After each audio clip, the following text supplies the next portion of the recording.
Bon, par rapport à cette mesure qui a été prise par le gouvernement, elle est salutaire. On ne peut que louer cela. C'est une victoire. C'est une victoire. C'est salutaire. On doit remercier le gouvernement pour cette initiative. Mais ce n'est pas suffisant. Ce n'est pas suffisant dans la mesure où, quand vous allez dans l'administration publique aujourd'hui, il y a les bâtiments qui ne tiennent pas compte à ce que les personnes handicapées aillent au niveau de l'étagère supérieure. Il n'y a que des escaliers. Il y a des administrations, vous allez aujourd'hui, ça a 4, 5, 6 étages, mais il n'y a pas d'ascenseur. Il n'y a que des escaliers. Comment les handicapés vont faire pour aller à l'étage supérieur? Il y a de ces questions-là qu'il faut aussi prendre en compte. Bon, c'est peu à peu. C'est peu à peu. Il faudrait tenir compte des critères de sélection. Quand je parle de critères de sélection, pour la question des concours, c'est réglé avec ce décret. Maintenant, pour le secteur privé, parce qu'on se connaît, en tant que Béninois, il y a une structure qui met des critères de recrutement en place. Bien vrai, ils ne vont pas préciser qu'ils vont exclure des personnes handicapées.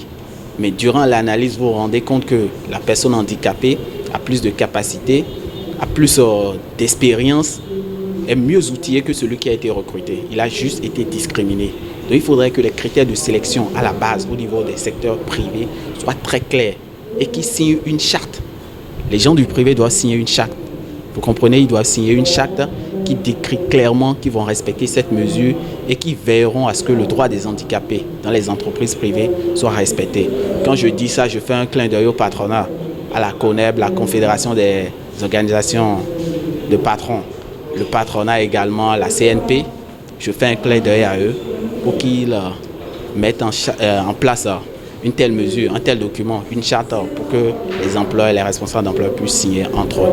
Il faut qu'on remercie aussi Handicap International et Handicap Bénin qui depuis des années luttent pour que ces genres de mesures soient mises en place au Bénin. Franchement, il faut les remercier, surtout Handicap Bénin, un clin d'œil à eux et merci pour le travail de plaidoyer qui a été fait en amont. Bon, je pense que cette mesure est la bienvenue. J'ai une bonne impression par rapport à ça. Parce que vous n'êtes pas sans savoir que les personnes handicapées sont des êtres humains comme nous. Ils ont aussi droit à certaines choses. Ils ont des besoins comme nous. Alors, ce qui se passe dans leur secteur, qui se passait, je pense qu'aujourd'hui, c'est une récréation qui vient d'être terminée, où ils peuvent aujourd'hui trouver du travail comme tout le monde et travailler comme tout le monde dans les institutions d'État comme des structures privées, et ce qui ne se faisait pas hier. Alors je pense que cette mesure qui leur sont accordées aujourd'hui par le gouvernement de notre pays est louable et nous apprécions ça. Seulement que il faudrait qu'à tous les niveaux, dans les entreprises privées comme publiques, parapubliques, que ces mesures-là soient applicables, soient appliquées pour que ces personnes handicapées puissent se retrouver, ils retrouvent leur place comme tout le monde dans notre société et dans le pays entier.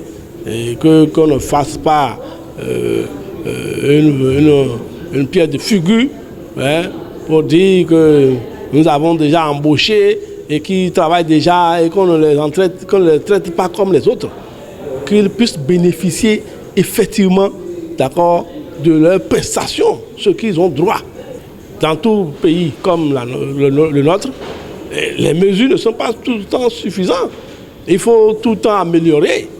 Il y a son temps qui peut se passer, il faut l'améliorer, il faut faire la relecture. Donc, nous pensons que ces mesures sont déjà là et nous apprécions ça.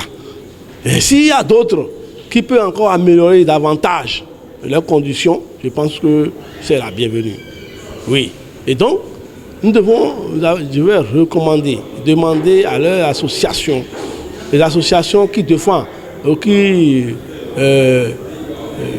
d'abord œuvrent pour la défense des conditions de ces personnes-là, de continuer le plaidoyer, de continuer à initier d'autres mesures qui va vraiment... Puisque c'est eux, ceux qui connaissent les problèmes qu'ils ont dans leur niveau.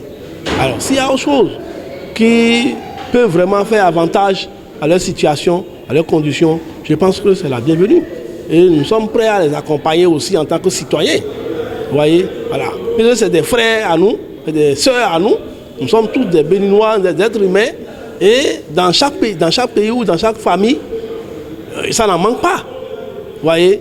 Et donc nous avons l'obligation de défendre et de plaider pour leurs épanouissements, leurs conditions de vie, de travail et tout.